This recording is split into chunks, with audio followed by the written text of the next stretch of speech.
శాసన మండలిలో ఇవాళ అతిపెద్ద దుమారం జరిగింది. ముఖ్యంగా మంత్రి అచ్చెన్నాయుడు ఒక సీనియర్ మంత్రి అయి ఉండి సీనియర్ హోదాలో కూడా ఏ మాటలైతే చట్టసభలో వ్యాఖ్యానించకూడదో, ఏ మత ప్రస్తావన మత రాజకీయాలైతే చట్టసభలో తేయకూడదో అటువంటి ప్రస్తావన తీసుకొచ్చి అభాసు పాలైనటువంటి పరిస్థితి.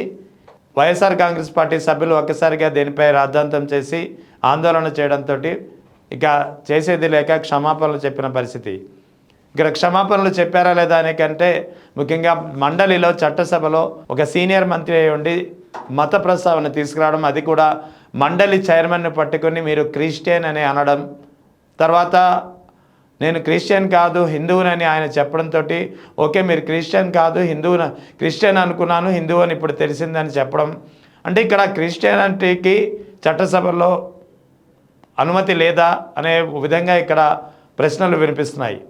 సో ఈ నేపథ్యంలో ఈ అన్ని పరిణామాలపై మనతో మాట్లాడేందుకు ప్రముఖ లాయర్ రజనీ గారు ఉన్నారు. మేడం నమస్తే. నమస్తే. నమస్తే అండి. చూస్తున్నారు కదా, శాసన మండలిలో చాలా పెంట జరిగిందని చెప్పాల్సి వస్తుంది. ఎందుకంటే ఒక సీనియర్ మంత్రి అయి ఉండి అనుకూడని వ్యాఖ్యలు చేశారు. మండలి చైర్మన్ను పట్టుకొని మీరు క్రిస్టియన్ అని అనడం, తర్వాత ఆయన నేను క్రిస్టియన్ కాదు హిందూ అని చెప్తే అలాగా మీరు క్రిస్టియన్ అనుకున్నాను నేను హిందూ అని ఇప్పుడు చెప్తున్నారు అని చెప్పి, అంటే అసలు క్రిస్టియానిటీకి మా హిందూయిజంకి ఈ మత ప్రస్తావన తీసుకురావడం ఎందుకు? అసలు ఆ ప్రశ్న ఎంతవరకు సమంజసం?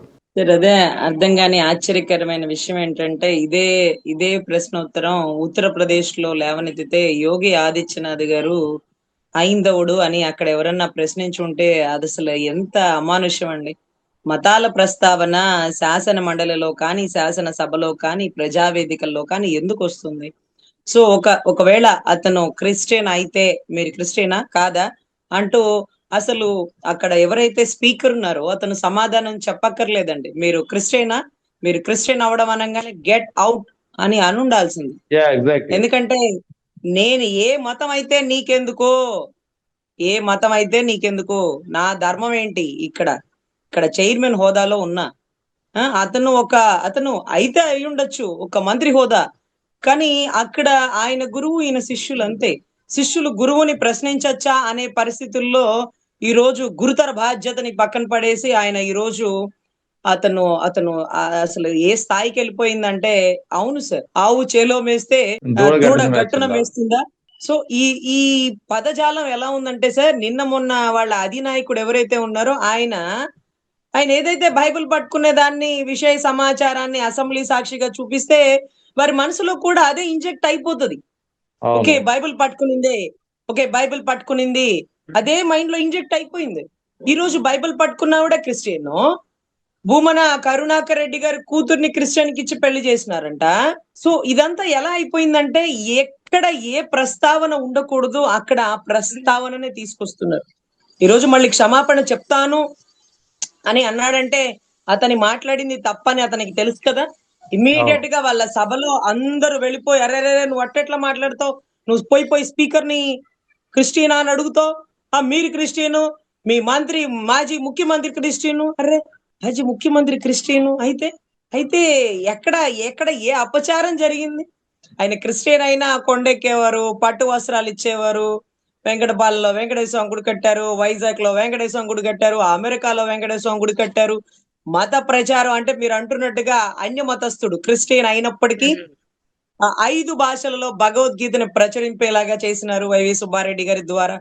ఎంతకి దిగజారుడు రాజకీయం అయిపోయిందంటే ఈ రోజు స్పీకర్ స్థాయిలో ఉన్న వ్యక్తిని నువ్వు క్రిస్టియనో, మాజీ ముఖ్యమంత్రి క్రిస్టియనో అనే పదజాలాన్ని వాడారంటే నిజంగా సభ్య సమాజం తలదించుకునే పరిస్థితి అండి. అయితే వీళ్ళు హిందూ ధర్మ ఓటింగ్ కోసం పడిన పాటలు ఏదైతే ఉన్నాయో అవి రాకపోగా క్రిస్టియాలిటీ ఓట్లన్నీ కుప్ప కూలిపోతున్నాయండి. నిన్నటి రోజు మా ఇళ్ల దగ్గర పనులు చేసే వాళ్ళు, లేకపోతే పెద్ద హాస్పిటల్లో పనిచేసే వాళ్ళందరూ వచ్చి అడుగుతున్నారు, ఏమో అసెంబ్లీలో బైబుల్ పట్టుకున్నది చూపిస్తున్నారని మీరు మాట్లాడుతున్నారే, నిజంగా అలా చూపించడం తప్పు కదా, బైబుల్ పట్టుకుంటే ఏమవుతుంది? మాకు అలవాటమ్మా, అదే కదా మీ హోమ్ మినిస్టర్ గారు కూడా చెప్పినారు. మేము ఇప్పుడు నేను పని చేస్తుంటాను హోటల్లో, నేను వెళ్ళేటప్పుడు బైబిల్ తీసుకెళ్ళి అక్కడ పెట్టుకొని పని చేసుకుంటా, వచ్చేటప్పుడు బైబిల్ పట్టుకొని వస్తా, అది మాకు అలవాటు. అరే బైబిల్ పట్టుకోవడం కూడా ఒక మహాపాపంగా చూపించేస్తున్నాడు ఆయన. ఆవిడ హోమ్ మినిస్టర్ నా కార్ లో బైబిల్ ఉంటది, లేకపోతే నా చేతిలో బైబిల్ ఉంటది, మా ఇంట్లో బైబిల్ ఉంటది అనేది. తర్వాత మరి ఆవిడ పదవి హోదాలు పెరిగే కొద్దీ నేను హిందువుని, నేను క్రిస్టియన్ కాదు అనేసినారు. కానీ మేము అలా కాదే, మేము మా దేవుడిని నమ్ముకుని ఉన్నాం. మా దేవుడు పుట్టిన మాసంలో పుట్టినాడు మా జగన్ రెడ్డి అంటూ వాళ్ళు మాట్లాడుతుంటే, లేదులేండి అనాథరైజ్డ్ గా అన్ఎక్స్పెక్టెడ్ గా వచ్చి ఉంటది, అదేమి పెద్ద ఇష్యూ ఉండదులేండి అంటే, మీరు మాట్లాడడం నేను చూసినానండి. ఆయన అలా చూపించడం ఎంత తప్పు. బైబిల్ పట్టుకున్నది, అయ్యో బైబిల్ పట్టుకునింది, అయ్యో అసెంబ్లీలో బైబిల్ పట్టుకున్న ఫోటో ఏమవుతుంది? బైబిల్ అదేమన్నా మానవ బాంబా? అదేమన్నా మానవ బాంబా? వాళ్ళు ఏమన్నా తీవ్రవాదుల, నక్సలైట్ల, మావోయిస్టుల, ఉగ్రవాదుల, జిహాదీల? ఎవరు వాళ్ళు బైబిల్ పట్టుకున్న వాళ్ళు? అర్రే అయిందా? చంద్రబాబు నాయుడు గారు అది మాట్లాడారు. ఇవాళ చూడు అచ్చెం నాయుడు గారు ఒక గర్జన అనమాట, గర్జించేస్తున్నారు, గబ గబ గబ గబ గట్టి గట్టిగా అరిచేస్తున్నారు. అరిచేస్తూ ఆయన కంటే బాధ కలిగిస్తుందంట. బాధ కలిగినప్పుడు పంది కొవ్వ అనే పదం వాడకండి ఉంటే బాగుండు. పంది కొవ్వ అనే పదం అయోధ్యలో భక్తులు తినడం కాదయ్యా స్వామి, సాక్షాత్తు నైవేద్యం టైంలో తలుపు దగ్గరకేసి భక్తుల రద్దీని ఆపేసి స్వామి వారికి ఒంటరిగా ప్రసాదం పెట్టి ఆరగిస్తాడని మనం భావిస్తామే. పంది కొవ్వు కూడా గర్భగుడిలోకి తీసుకెళ్లి స్వామికి పెట్టినారా? మరి అప్పుడు లేదా భక్తులు? వెంకటేశ్వర స్వామి భక్తులంతా ఇప్పుడు క్యూ లైన్ లో కట్టొచ్చు, నువ్వు క్రిస్టియన్ అని అడుగుతున్నారా? ఆ రోజు రాజధాని భూముల్ని కాపాడింది ఎవరు? శాసన మండలి చైర్మన్ గారు ఎవరు? షరీఫ్ గారు. అన్య మతస్థుడు, మీరు అనుకున్న అన్య మతస్థుడు రాజధాని భూములను కాపాడిన వ్యక్తి. ఈ రోజు అప్పుడు వారెవరు అడగలేదే మీరు చైర్మన్ హోదాలో మీరే మతం అని. అరే నైస్, బాగుంది. మనం అడిగినామే మీరు చైర్మన్ క్రిస్టియన్ అని. ఏమనంటే నేను అలా అనుకున్నానండి. అలా అనుకుంటావు? ఎలా అనుకుంటావు? రాజ్యాంగం పుస్తకమే కదా తీసుకొస్తుంది, ఆయన బైబిల్ ఏమైనా పట్టుకొచ్చినాడా? నీకు ఎందుకు అలా అనిపించింది? నువ్వు కలలు కంటుంటావా? పగటి పూట కలలు కంటుంటావా? ఆ కళల్లో అనిపించిందా? తప్పు కదా. ఒకవేళ అయితే అవుతాడు క్రిస్టియన్. ఏంటి నీ సమస్య? ఏంటి నీ ప్రాబ్లం? ఏంటి? నీకేమన్నా కడుపులో నొప్పిగా ఉంటే డాక్టర్ దగ్గరికి వెళ్ళు. ఏంటి నీ సమస్య? ఆయన క్రిస్టియన్ అయితే నీకెందుకు, ముస్లిం అయితే నీకెందుకు? నీ పని ఏంటో అడుగు, పని చేపించుకో, అంతవరకే. అంతేకాని డైరెక్ట్ గా స్పీకర్ ని మీరు క్రిస్టియనా, మీ మాజీ ముఖ్యమంత్రి క్రిస్టియను అయితే సో వాట్? ఏదేదో చెప్తారు చూడండి పవన్ కళ్యాణ్ గారి డైలాగ్, నువ్వు నందా అయితే నేను బద్రి నా సో వాట్ అంటాడు చూడండి. అట్లా అయితే ఏంటి? ఆయన క్రిస్టియన్ అయితే ఏంటి? రాజ్యాంగంలో క్రిస్టియన్ స్పీకర్ గా ఉండకూడదనుందా? అసలు రాజ్యాంగంలో స్పీకర్ ని మీరే మతము, మీరు క్రిస్టియనా అని అడిగే సంస్కారం ఉందా? అది సభా సంస్కారమేనా? అది మీ తెలుగుదేశం డిసిప్లినరీ దాంట్లో ఉందా? మరి ఇప్పుడు ఇమీడియట్ గా ఆయన సస్పెండ్ చేస్తారా? ఆయన మినిస్ట్రీ తీసేస్తారా? మాకెందుకులేండి, కానీ చాలా జాగ్రత్తగా మాట్లాడండి, సభా మర్యాదని పాటించండి. ఎవరు ఏ మతమైనా మీకు అనవసరం.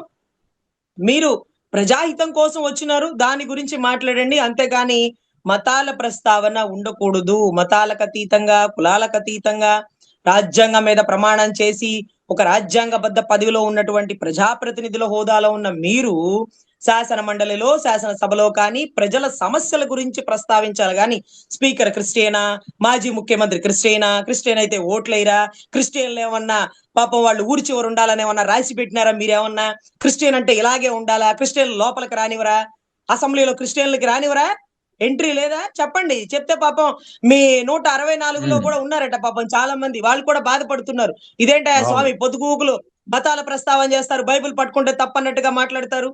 సో దయచేసి దాని ప్రస్తావన వద్దండి, సబ్జెక్ట్ టు సబ్జెక్ట్ మాట్లాడదాం. ఈ రోజు వైష్ణవి డైరీ నుంచి ఇక్కడ ఇంకొక విషయం అండి, ప్రధానంగా మనం పరిగణించాల్సిన అంశాలు 3 ఉన్నాయి. ఒకటి, మీరు క్రిస్టియన్, మీ మాజీ ముఖ్యమంత్రి క్రిస్టియన్ అని చెప్పి మా మంత్రి అచ్చెన్నాయుడు చేసిన వ్యాఖ్యలు, దీనికి ఆగ్రహం వ్యక్తం చేసినటువంటి మండలి చైర్మన్ మోషన్ రాజు గారు నేను క్రిస్టియన్ కాదు నేను హిందువునని చెప్పుకోవాల్సిన రావడం. మూడవది, అలాగా మీరు క్రిస్టియన్ అని అనుకున్నాను, హిందువు అని ఇప్పుడు చెప్తున్నారు అంటే ఇక్కడ ఏంటి, ఇక్కడ ఏం జరుగుతుంది? ఒకటి అచ్చెన్నాయుడు చేసిన వ్యాఖ్యలు తప్పు, రెండవది మోషన్ రాజు వివరణ ఇచ్చుకోవాల్సినటువంటి అవసరం లేదు అక్కడ. 100% అండి. ఆయన వివరణ ఇచ్చుకోకపోగా ఆ ప్రశ్న అడిగినందుకు కూడా ఖచ్చితంగా అతని మీద కఠిన చర్యలు తీసుకోవచ్చండి. అలా అసలు మనం ఎప్పుడు ప్రస్తావించకూడదు. సో అదొక తప్పు. అయితే ఇప్పుడు దేని గురించి జరుగుతుంది? తిరుమలకి సంబంధించినటువంటి లడ్డు కల్తీ గురించి జరుగుతుంది. సో దాని గురించి మాట్లాడుకోవాలి, సబ్జెక్ట్ టు సబ్జెక్ట్ మాట్లాడుకోవాలి. అవతల వ్యక్తి ప్రస్తావిస్తున్నాడు వైష్ణవి డైరీ, సంగం డైరీ 2 అనుబంధ సంస్థలు అంటున్నారు. హెరిటేజ్ డైరీ లాంచి, అంటే హెరిటేజ్ కి సంబంధించిన దాంట్లోంచి ఏదైతే కో ప్రోడక్ట్ గా ఉన్నటువంటి ఇందాపూర్ కంపెనీలో దాన్ని అక్కడి నుంచి మేము మాట్లాడగానే తొలగించి ఇంకొక దాంట్లో వేసినారు. ఇది ఎలా మారుస్తున్నారు, అది ఎలా మారుస్తున్నారు అని అడుగుతున్నప్పుడు ప్రస్తావన 1, ప్రస్తావన 2 ఆన్సర్ చెప్పాలా. అంతేగాని డైవర్షన్ పాలిటిక్స్ లాగా ఒక మనిషి ఊగిపోయి గర్జించేసి దాని నుంచి ఆన్సర్ రాకపోగా అవతల వ్యక్తి నుంచి ఇంకా పలుమార్లు ప్రశ్నలు సంధిస్తూ ఈ రోజు టీడీపీ వ్యవహార శైలిని అసెంబ్లీ సాక్షిగా బజార్ను పెట్టేస్తే ఖచ్చితంగా ప్రతి విషయాన్ని అర్థం చేసుకుంటున్నటువంటి రాష్ట్ర ప్రజలు వీరి కకృతి హిందూ ఓటింగ్ కోసం పడుతుంటే హిందూ ఓటింగ్ రాకపోగా క్రిస్టియాలిటీ ఓటింగ్ పోతూ ఉంది. వాళ్ళు బాధపడుతున్నారు, వాళ్ళ మనోభావాలు దెబ్బతింటున్నాయి. ఈ రోజు ప్రభుత్వం మొత్తం హైందవ ధర్మాన్ని కాపాడితే మేము కూడా మీతో పాటే పుట్టినాం కదా, మరి మా ధర్మాలను ఎవరు కాపాడతారు? బైబిల్ పట్టుకుంటే తప్పులాగా స్పీకర్ క్రిస్టియనా, మాజీ ముఖ్యమంత్రి క్రిస్టియనా అని ప్రస్తావించడం కడు బాధాకరం అంటూ బాధపడుతున్నటువంటి అన్య మతస్థులు దయచేసి దీని గురించి ప్రస్తావించకండి. మతాలకు అతీతంగా మండలిని రన్ చెయ్యండి, చేత కాకపోతే ఆపేసుకోండి. అంతేకాని స్పీకర్ స్థాయిలో ఉన్న వ్యక్తికి ఏ మతము అని ప్రస్తావించేటటువంటి సభా మర్యాద ఇది ఎక్కడి నుంచి వచ్చింది? ఎప్పటి నుంచి తీసుకొస్తున్నారు? కొత్త పోకడలకు ఎందుకు తెరలేపుతున్నారు? రేపు ఇంకొక మతస్థుడు వచ్చి కూర్చుంటాడు, అతన్ని కూడా ఏ మతం అని అడుగుతారా? మీరు ఎలా నిర్ధారించగలుగుతున్నారు? మీరు త్రిపులెక్స్ సంస్కారవంతమైన సోపులు వాడట్లేదా అంటూ రేపు మీ గురించి కమెడియన్స్ పోస్టులు పెట్టేస్తుంటారు. సో దయచేసి అల్లరి చేయకండి, సభా మర్యాదని పాటించండి అని కోరుకుంటున్నానండి. అయితే ఇక్కడ ఇంకో విషయం మేడం, శాసన మండలి చైర్మన్ యాక్చువల్లీ వాస్తవానికి ఈ కామెంట్ని ఆయన క్షమాపణలు చెప్పిన తర్వాత హుందాగా తీసుకుని ఇంతటితో వదిలేద్దామన్నారు. కానీ వాస్తవానికి ఆయన ఎలాంటి కఠిన చర్యలైనా తీసుకుని ఉండే పరిస్థితి అయితే ఆయనకు అధికారం ఉంది కదా. సార్ ఆయనకి ఎంత అధికారం ఉందంటే ఇతను అడిగిన ప్రశ్నకి ఆన్సర్ కూడా చెప్పే అవసరం కూడా లేదండి. అవసరం కూడా లేదు. ముఖ్యమంత్రి అయినా సరే ఆయన ముందు లేచి నుంచోవాల్సింది. అది సభా మర్యాద అన్నమాట. అది సభా మర్యాద. సో అక్కడ ఆయన ప్రశ్న అడిగినప్పుడు ఆయన చక్కగా పొందిగ్గా ఆన్సర్ ఇచ్చినారు. అయ్యా నేను క్రిస్టియన్ కాదయ్యా, నేను హిందువునయ్యా అని. అలా చెప్పాల్సిన అవసరం కూడా లేదండి. ఆయన్ని ఎంత అవహేళన చేసినట్టు అనేది అక్కడే అర్థం అవుతుంది. సో డిసిప్లినరీ యాక్షన్ అంటే ఏం తీసుకుంటారు? ఇమీడియట్ గా వాళ్ళని బయటికి పంపించేస్తారు. ఆ ప్రశ్న ఉత్తరాలు కరెక్ట్ కాదు. So what ever it may be, అతను సభా మర్యాదని పాటించినా పాటించకపోయినా స్పీకర్ స్థాయిలో ఉన్నటువంటి వ్యక్తి యొక్క ఔన్నత్యాన్ని చాటుకున్నారు. ఈ రోజు అంత మందిలో ఆయన పేరు ఏదైతే ఉందో, మోషన్ రాజు ఏదో పేరు ఉంది కదండి, పాపం ఆయన్ని నిజంగా ఆ పేరుని బట్టి ఎస్ సార్, ఏం పేరు? మోషన్ రాజు. సో అది బైబుల్లో ఒక పదమేమో అని అనుకుని భావించి ఉంటారు అచ్చెన్నాయుడు గారు. అఫ్ కోర్స్ వాళ్ళ తల్లిదండ్రులు అలా పెట్టినప్పటికీ ఆయన ఏ మతం అనేది మనకు అనవసరం. సో ఆ పేరుని బట్టి పాపం ఆయన ఊహాజనకంగా ఇది ఆ వాక్యమే అన్నారు. ఓకే ఓకే క్రిస్టియన్ అయితే సో వాట్, ఏమవుతుంది? నువ్వు ఏ ప్రశ్న అడిగినావు? అంటే ఇప్పుడు హైందవ ధర్మానికి సాగుతున్న సభా చర్చలో హిందువులు మాత్రమే కూర్చుంచొని చర్చించాలి అనేది ఏమన్నా రాసి ఉంటే రాసి పెట్టినట్టున్నారు అని ఉంటే రాసి ఉంటే బాగుండు. పాపం ఒకవేళ నిజంగా మోషన్ రాజు గారు బైబిల్లో వాక్యమో లేకపోతే ఆయన నిజంగా క్రిస్టియనే అనుకోండి, సో వాట్ ఏమవుతుంది? చర్చించకూడదా? ఓం బిర్లా గారు మరి ఏ మతము, లేకపోతే ఇంకొక దాంట్లో ఉన్న వాళ్ళు ఏ మతము, ఇలా పోతూ ఉంటే యోగి ఆదిత్యనాథ్ గారు అసెంబ్లీలో కూర్చున్నప్పుడు అన్ని మతాల ఓట్లు ఆయనకి పడినప్పుడు ఆయన ఎప్పుడు కూడా స్పీకర్ ఏ మతం వాడైనా ఎంత గౌరవంగా చూసుకుంటారండి, ఎంత గౌరవ మర్యాదలు ఇస్తుంటారు. సో పక్క రాష్ట్రాన్ని చూసి కొన్ని నేర్చుకోండి అయ్యా. ఇప్పుడు ఇది ఎక్కడ దాకో వెళ్ళిపోతుంది. ఇంకా క్రిస్టియన్ మతాన్ని మీరు గుచ్చి పొడుస్తున్నట్టుగా ఉంది. పాపం వాళ్ళు చాలా బాధపడుతున్నారు. వాళ్ళ తరపున ఎంతో మంది మీకు లెటర్లు కూడా సబ్మిట్ చేస్తున్నారట. దయచేసి మతాల ప్రస్తావన తీసుకురాకండి అంటూ చర్చిల నుంచి వాళ్ళకి లెటర్లు కూడా వస్తున్నాయంట. పాస్టర్స్, పోప్స్ కూడా రాస్తున్నారట. దయచేసి మీరు రాజకీయం చేస్తే చేయండి, కానీ మతాలతో రాజకీయం చేయకండి. మేము ఎవరు మమ్మల్ని సుపరిపాలన అందిస్తారో వారికి ఓటేస్తాం, మతాలకు అతీతంగా. అందుకనే మీకు ఓటేసాం. ఈ రోజు మా నెత్తిన వేసారు మీరు వేటు అంటూ చాలా బాధపడుతున్న పరిస్థితి అయితే నెలకొనిందండి. Right madam, thank you.